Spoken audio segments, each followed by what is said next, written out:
to Sustainable Solutions with Planet Aid, the podcast that delves deep into the most pressing issues facing our planet and communities today. Join us as we embark on a journey of discovery, hope, and change. Please don't forget to like this episode, share, and most of all, hit that subscribe button. I'm Monica Johnson, and I'm going to be your guide for this journey as we take challenging situations and try to simplify them. And it's also an opportunity to learn from incredible individuals and organizations at the forefront of developing and implementing sustainable solutions.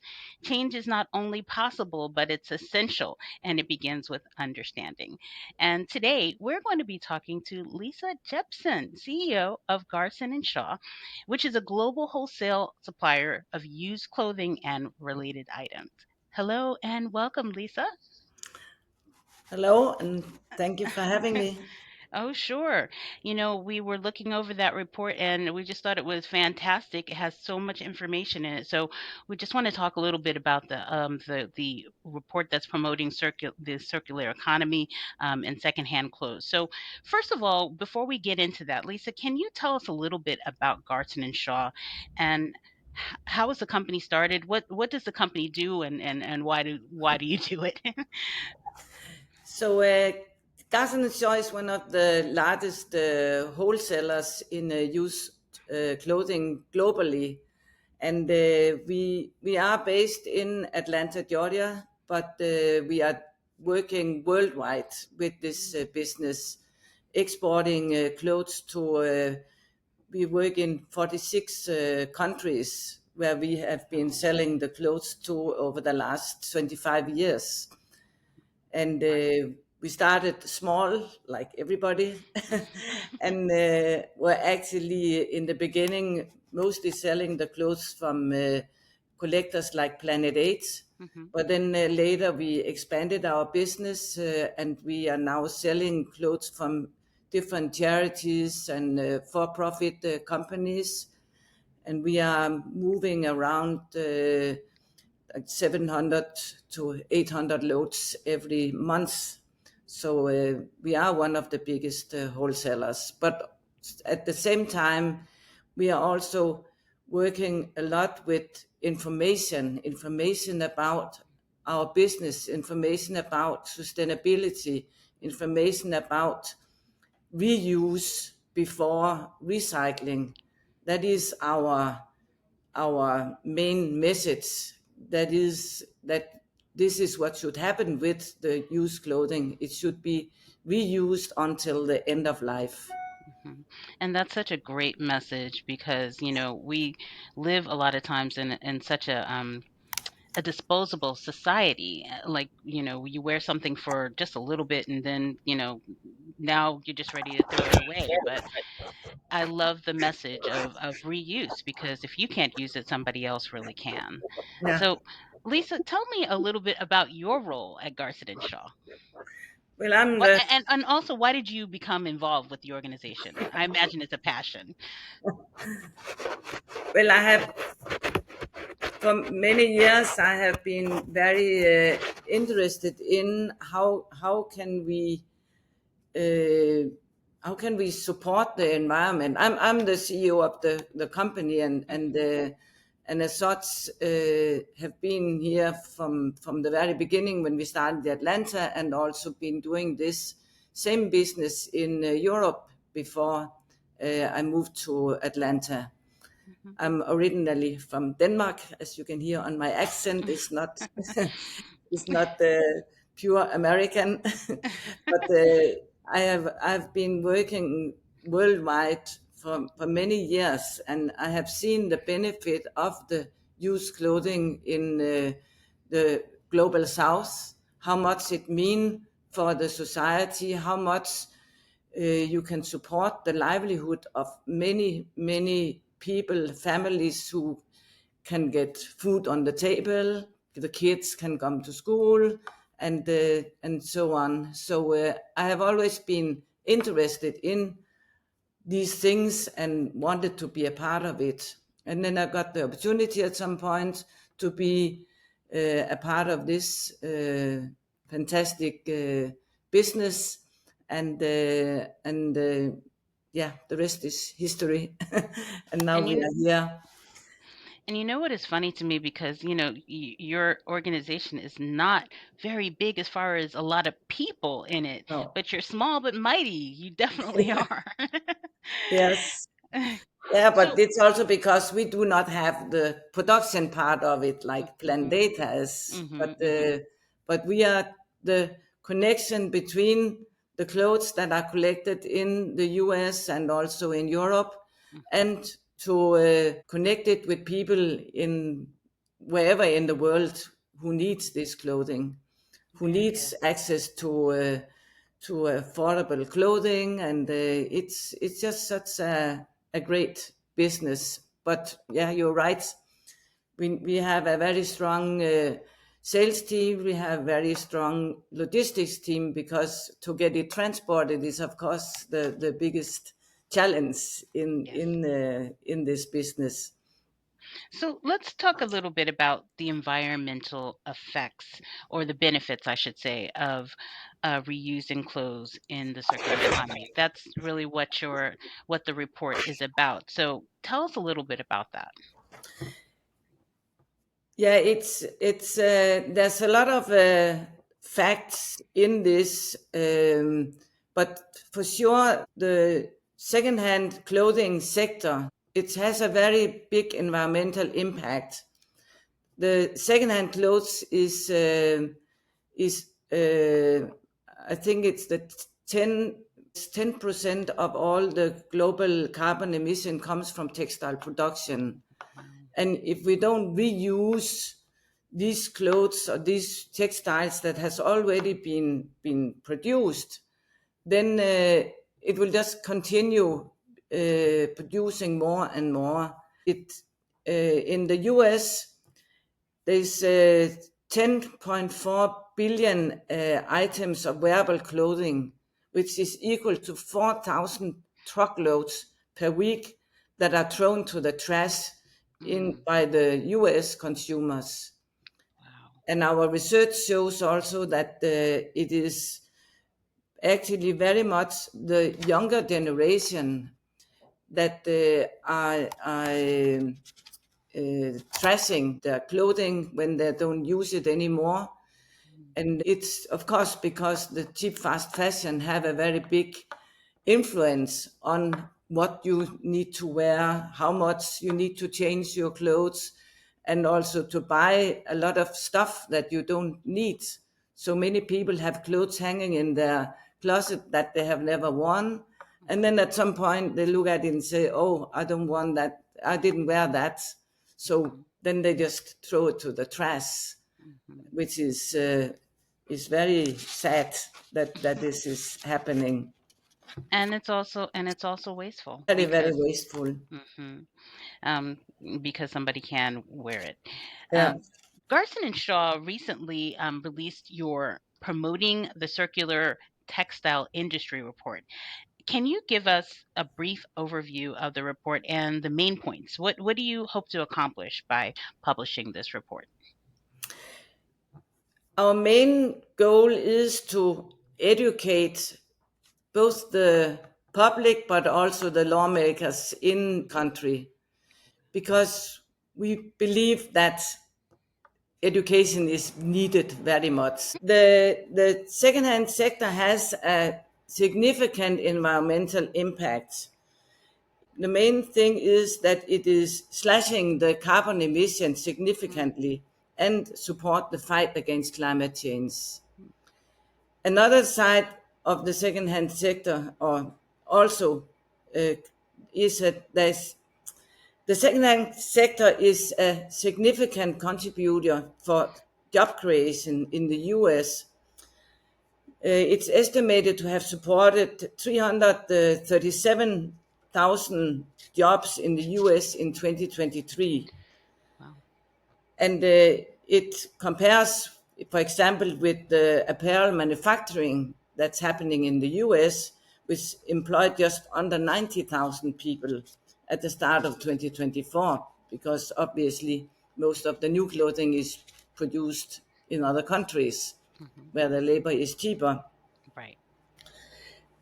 And we also try to tell that the waste that is generated by the fast fashion is significant.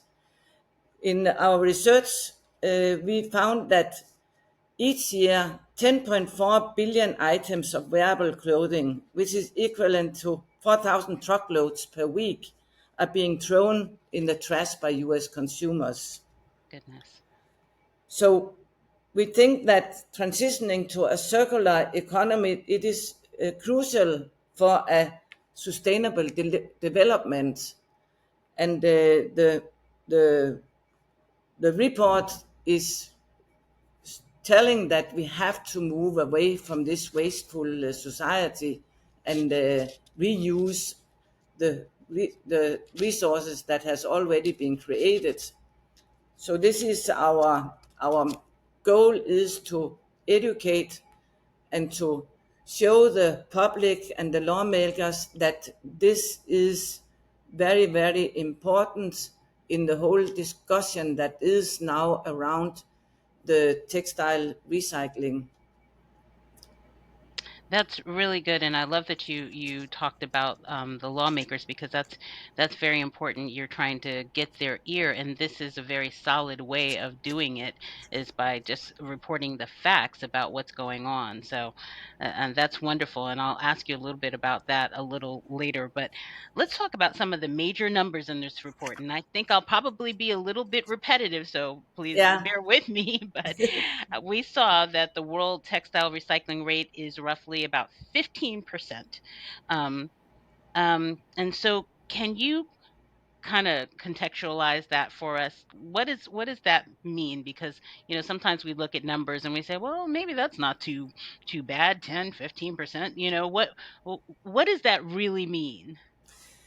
Well, it means that out of the textile or the textiles that people do not want anymore and they want to get rid of it, then 85% is ending up in the landfill in the US. And That's a big only number. 15% is recovered. And it's recovered with collections like Planet Aid is doing. It's recovered with the donation centers from Goodwill, from Salvation Army, from all people in the industry who are actually a part of recovering these items from the landfill. And so obviously this could be much more, and Yeah. it would benefit the environment so much if more of these clothes was collected. And yeah, you can just we talked about before that 5.5 million ton of reusable items are thrown in the trash Hmm. by the consumers every year. Wow. It's really, really big amounts of clothing that is just wasted. And our idea of used clothing is that it is not trash, not in any event. It's reusable until the end of its life, and after that it is recyclable and can be made into other material, which means that there is less than 1% that is trash that has to end in the landfill. And I love your model, Lisa, with Garson and Shaw, because you really do try to make sure that everything as much as possible can be used. So if Yeah, it's not reusable, it's recyclable. yeah, And there's a very small margin of what you can't do with something. yeah, it So is. I love that model because that's what all companies who are in your business should actually be striving for. Yeah, Correct? Hmm. yes, for sure. And And obviously, go ahead. no, but also that it is also important to understand the importance of the export markets Hmm. to get the clothing from the global north to the global south, because that extend also the reusable part of the secondhand clothes business. Because if you take a look at what, for example, Plant Aid is collecting, what is coming in the bins, and you try to divide it into different categories, then you will see that there is 20%, maybe 25% that can be reused, resold in the US.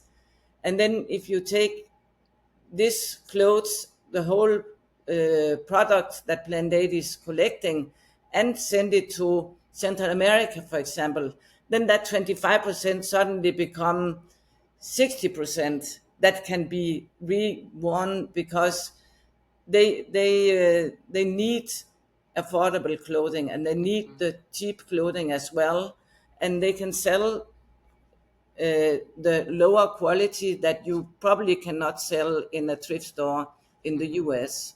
So in that way, you extend the value of the clothes by actually exporting it to the markets that can use it. Right. And it's such a good point that you make because in the US, there's just some we tend to be a little picky about what we're wearing. If it's new, new is new. And Yeah, then there's also that whole, if it's reused, it's got to look new, yeah, so exactly. and it's a different thing when you go to different markets because that pickiness is just not as much there. And not to say that they don't want good quality clothes, they're getting good quality clothes, but Yeah. it's just I think it's different culturally as far as a mindset. I think also it's different in their economy, because True. many people cannot afford to buy the high quality clothes. For sure, they cannot afford to buy the new clothing, but they can also not afford to buy the highest quality, because even in a thrift store in Guatemala, for example, they will price the clothes so that the very best clothing have a higher price, but Hmm. there are people who cannot afford other than the clothes that cost maybe $1 per piece or $2 per piece, or whatever the price will be. So Hmm. it's also economic um, viewpoints that Yes. you Yes. that you have, Very and I good. think that's also important to understand that the used clothing is not just for people who have a kind of a sustainable mindset, and want to do good for the planet. It's people are forced to buy clothes in the thrift stores in the US or in Hmm. Central America, because they don't have money for otherwise buying clothing. So it's important that, and that is the majority of the people who are buying these clothing. That's people who otherwise cannot afford to buy the higher value clothing. And I love that you said that also because I think about even with myself, there were points in my life where I just couldn't afford to buy new clothes. I went to the thrift store Yeah, and I was so surprised at what I found. yeah, And so I just shop at thrift stores now because I think that you can find quality things there, and you exactly. wouldn't exactly think that you would be able to find the good quality things. Most of my wardrobe, I always say this, most Yeah, of my wardrobe is thrift, even this shirt that I have on today, yeah, and yeah, the me jeans that I too. have on. Yeah. so, so, um, just moving on. Obviously, we want to reach as close to zero waste as possible, but how can we measure some of the mile markers leading us to better numbers? So, along the way, how can we say, okay, it's getting better, it's getting better? How can we measure that?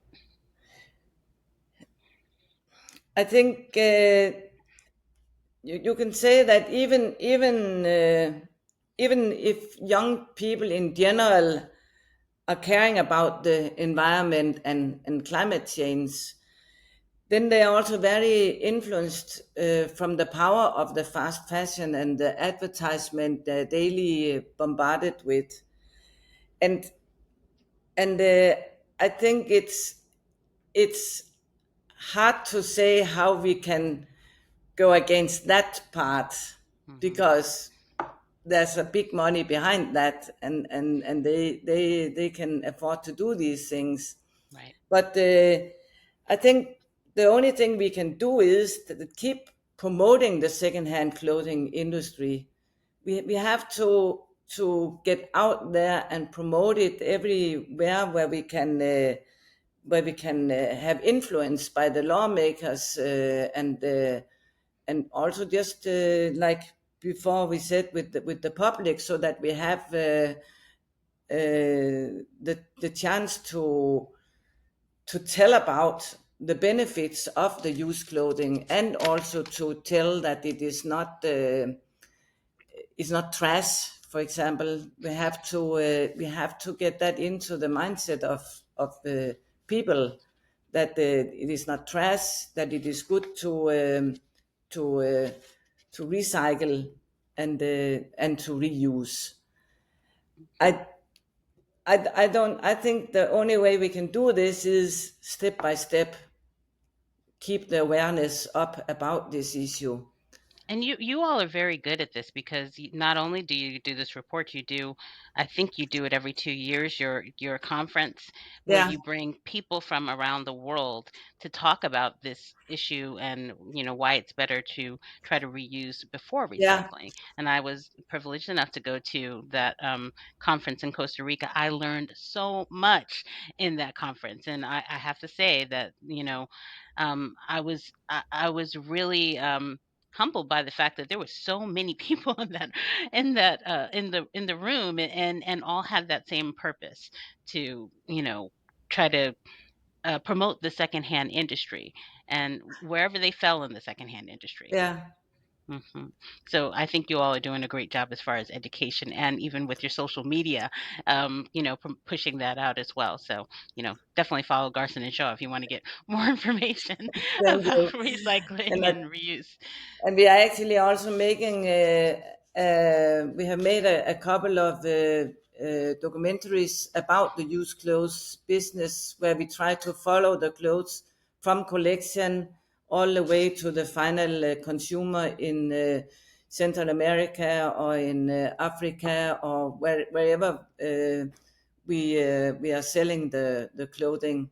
So there's also on our social media we have these videos, Very and good. it's all trying to promote the used clothing and the reuse. So It's it's probably on YouTube, right? It's on yeah, it's on YouTube. YouTube. Yeah, Okay, very good. And whatever the social media, Garson and Shaw. yeah, Okay. Looking at the U.S., we're responsible again for 7.7 billion fast fashion items annually, which breaks down to an astounding 148 million items per week, which is amazing. yeah, Um, in not a great way, though. Reducing our consumption, or reducing consumerism, is one strategy to address the textile waste. Are there other strategies that you also recommend? yeah. I think yeah. Again, we need to educate the public about the harm that the fast fashion is doing. hmm And we also need to get together with the other, all the other players in this business, because now there's all these discussions about the extensive producer responsibility, and we have to take part in these discussions as companies, so that we get our voice heard, because these are meant to give the fast fashion or the fashion industry responsibility for their production and for their leftovers. And in some of these discussions, it always almost seemed that they want to put the reuse companies into the same what do you call it, category, to be responsible for their waste. But hmm that's not the case. We just want to reuse and resell whatever is overproduced, instead of them trashing the clothes and shredding it and trying to look green by putting recycled fibers into the new production, which is not economical visible yet. So that's ending on the in the landfill anyway, or burned or whatever. So it's there is this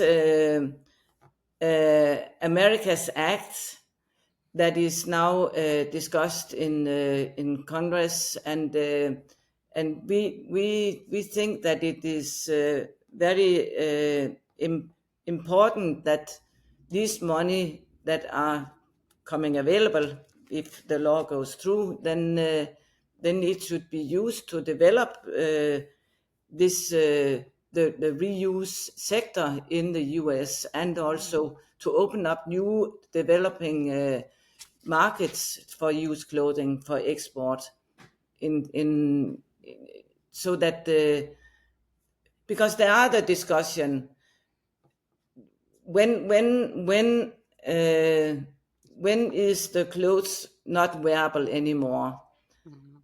and that gives a certain percentage of the goods that cannot be reused as clothing. Right. But if we start to collect some of these clothing that has is now thrown to the landfill, then then the collectors will be standing with a lot of recyclable items that is at this point there is not a solution for that in the US. Mhm. And then if this money from the Americas Act could be used to create recycling centers in the different states, so that the wearable clothing can get to where they should go, and the recyclables could go to these recycling plants where it can then be done, where it can be transferred into isolation material, into to new fibers if that is possible, and then also the wiper industry can be a part of that, so that we actually come with a solution for the recycling in the US and also in the export markets. If we keep exporting the clothes as it comes in the bins, then they will also need recycling plants in these countries. How is the secondhand clothing industry actually going about making their voices heard um, among policymakers? Garson and Shaw, for example, is member of a association of both used clothes recyclers and wiping Hmm. companies, and we have government relations people employed in that association who are interacting with the policymakers.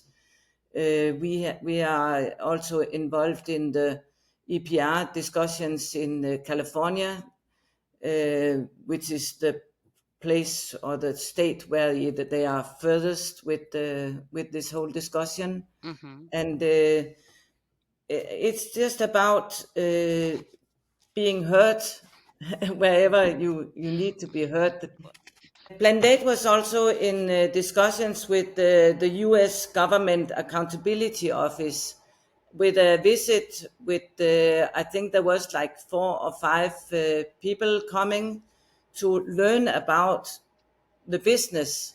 Hmm. And these people are the ones who shall advise the lawmakers of the laws about the textile recycling. So it was a very important business.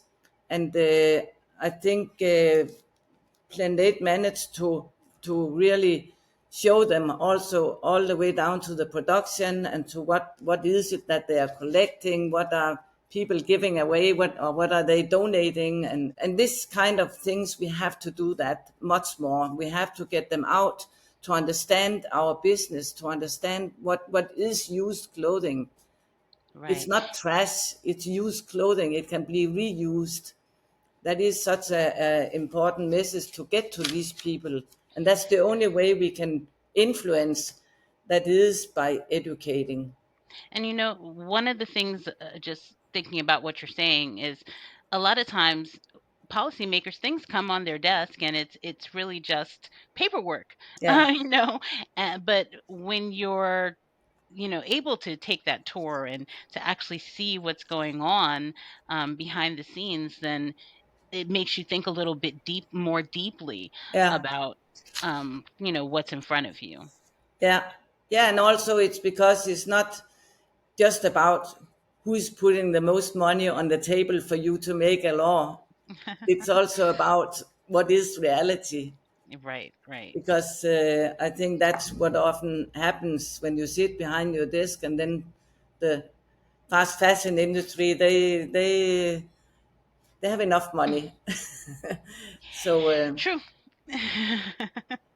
Like you it's said, a lot of it's money not behind that. determine the laws in this case. Right. So, it's difficult to convince fast fashion companies uh, to limit production when demand keeps increasing, to convince them that they should be making less and to limit their production when demand keeps increasing. So, how can we motivate these companies to take responsibility for, all the new textiles that they're putting out there and the environmental degradation that it causes?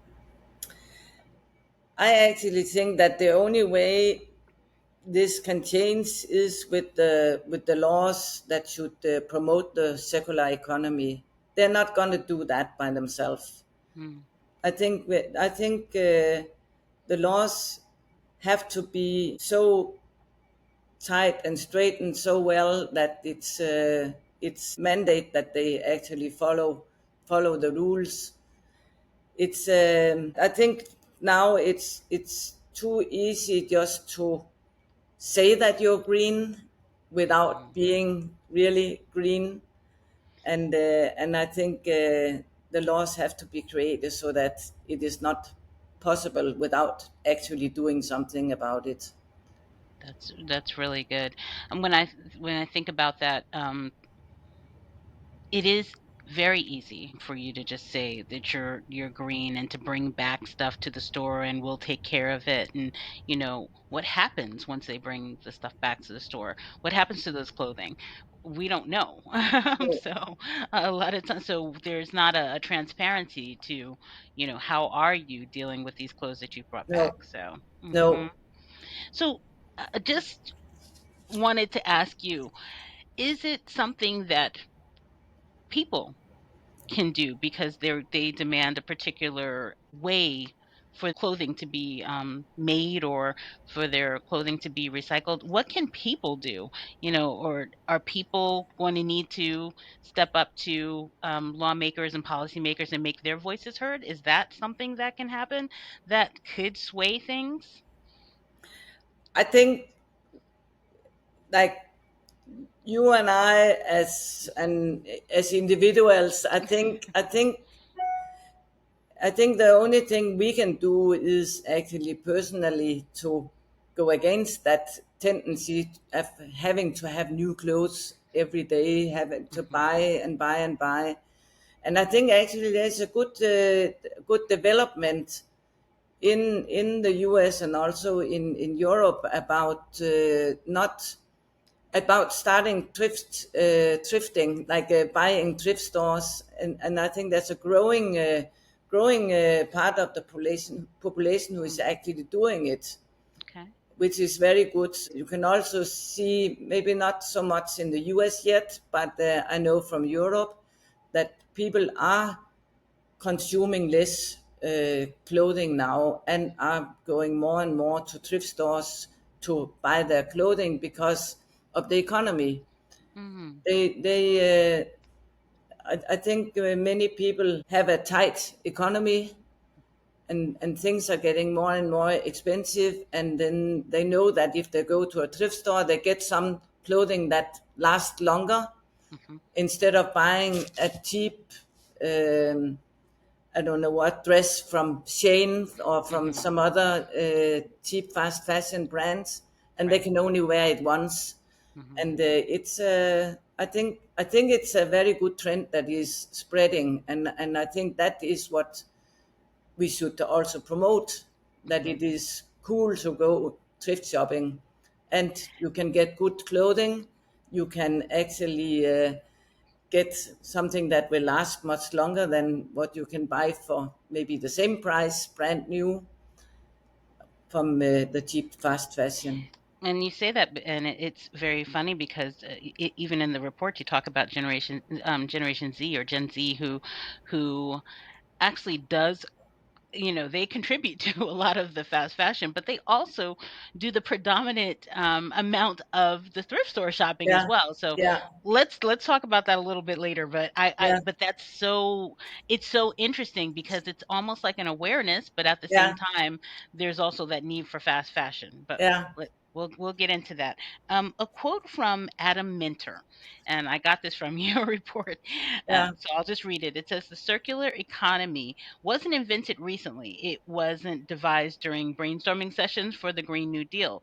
It wasn't engineered by the authors of EPR regulations. Instead, circular economy businesses have been operating since the advent of the Industrial Revolution, seeking new ways to recycle, reuse, and repurpose what others view as waste. And there's no reason to reinvent the wheel. And so I just wanted to get your comments on that because we know, again, like you said, the circular economy is not new, but can you discuss why the emphasis is so significant today? And is there any risk that opportunistic companies adopt this jargon without, dedicating the resources to create effective circular economies? Well, I love that quote so much because Mhm. and I think Araminda's take on this whole industry, not only on the textile industry, but also on all the electronics, the metal. The he has a very very good viewpoint on this, and he also stresses the importance of getting this material from the global north to the global south, where it actually can be reused. He has some very interesting presentations, and you saw him in Yes. Costa Rica as I well. did. And I think this with that the circular economy has not been invented in this whole discussion about the EPR, about if it is waste or not waste, and so on. It's been there when I was a kid.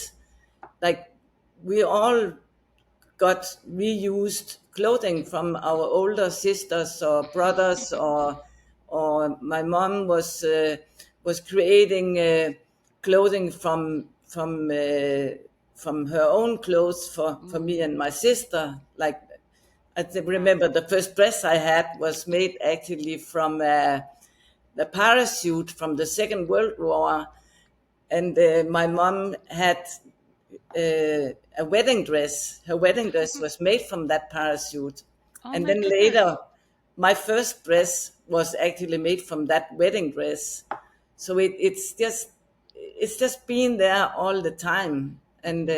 and it's like people have been shopping in the Goodwill stores forever in the U.S. I don't remember how old the whole Goodwill thrift store But it's old. movement come, but I think it is old and have created a lot of jobs, have created a lot of help for the local communities, and so on. So I think it's kind of good to hear it in that perspective that Adaminda is putting it in, because it is so true that this is just something that they try to say that they invented now because they want to do something about the environment. Mhm. And it's not, it was there before, and it's been there And forever. and and the interesting part about it is because just because it gets a new name or a name that you can grab onto a little bit Yeah, more doesn't mean that it's a new thing. It's no, just a new name, exactly. So Yeah. right. What are some of the social and economic benefits in the circular economy? So if we maintain the global market of the supply of used clothing, then it supports the economy in the global south. It reduced the environmental impact globally, and it also support the international development by providing the affordable clothing to an economic growth opportunity. And yeah, it contributes to the sustainability efforts overseas as well. Very good. I thought also when I went to that conference last year that you all did a really good job of showing people who really benefited firsthand socially, uh, economically from being a part of the circular economy, especially some of the women who sold in markets and were able to sustain themselves Yeah, yeah, because of the fact that they were taking from those reused bales and selling, and they were able to do things to uplift their families as yeah, well. yeah. Mhm. It's really contributing to the economy in these countries and Mhm. making a livelihood for millions of people. So we made a report last year as well about the social and economic impact of the used clothing in South and Central America, Mhm. and it shows that the it will according our calculation, it will sustain the economy and the livelihood of 3 million people in this. We made the report on 4 countries in Central America: Guatemala, Honduras, Nicaragua, and Costa Rica. And they are able to like they were able to sustain thrift shops, which when we visited maybe 3 thrift shops, but there were Yeah, like 7 in that even in that area that we visited. I think it was San Jose, yeah, um, somewhere in that area. And so what you don't think about is those are jobs. Those are jobs within the community, and that's a direct benefit of the circular economy, I would say. yeah, And then there's also that sorting center as well, which there's a bunch of people who work there and come from different places to come to work there too. yeah, That's what we saw as well. So yeah, it really is, just in that little microcosm of space, we saw how that's really effective. yeah. Hmm. Yeah, because there are in, for example, Guatemala, you see many women, especially who have sales of used clothing on the streets, and also then when they have made enough money, then they can maybe afford to rent a little shop or a little stall where they can actually hang the clothes, Right. and then and that is just so good to see that the clothes get out to these people who and they can actually build up their own economy in that way, and maybe at some point be able to get a small house or a better place to live. It's incredible how much it actually helps people in these countries. And it's also confidence, because once you're able to get that money to be able to sustain yourself, then you what you just said is, now I'm going to make another move, and Yeah, then now I'm going to make another move, yeah, and you're constantly seeing that growth, yeah, of not just their business but them as people yeah, as well. People, and that's I love that aspect of the story, is that yeah, you're just building morale, building confidence, and building economics within yeah, the community. Yeah. yeah, So again, just going back, want to transition back to Generation Z, yeah, um, because although the numbers for Generation Z's clothing consumption are high, again, what we were saying, the report notes at 90% they are most likely to purchase secondhand clothing. They're followed by the millennials, who come in at 85%, and Then Generation X, which would be me, that would be, coming in just slightly under as well. So is this an encouraging trend? Are there any encouraging trends that you are seeing? Well, I think this is very encouraging. I think it's also because it's a sign that people are waking up and seeing what it actually means with the fast fashion. They're Hmm. also seeing how wasteful it is to buy these cheap clothing because they cannot wear it more than once or twice. Then it's not well. It's first of all if they wash it or if they want to use it several times, then it will be totally out of shape or not wearable again. Right. But but it's just I think it's a very very good sign that there are so many people, that there's a movement to actually buy used clothing. And there's many options, many possibilities, both in the US and in Europe and and also in the global south, to go and buy these clothing. And I think we have seen figures in some of the reports and research we have been doing that I think 75% actually of the world's population are wearing used clothing. Hmm. So I've, it's I've heard just, that but too. of course it's higher in the global south, but Hmm. it's significant amount of people that are actually shopping in either on the market or in stores. So I think we in the daily or in our work we actually also get the message through that you should buy used instead of buying this new fast fashion.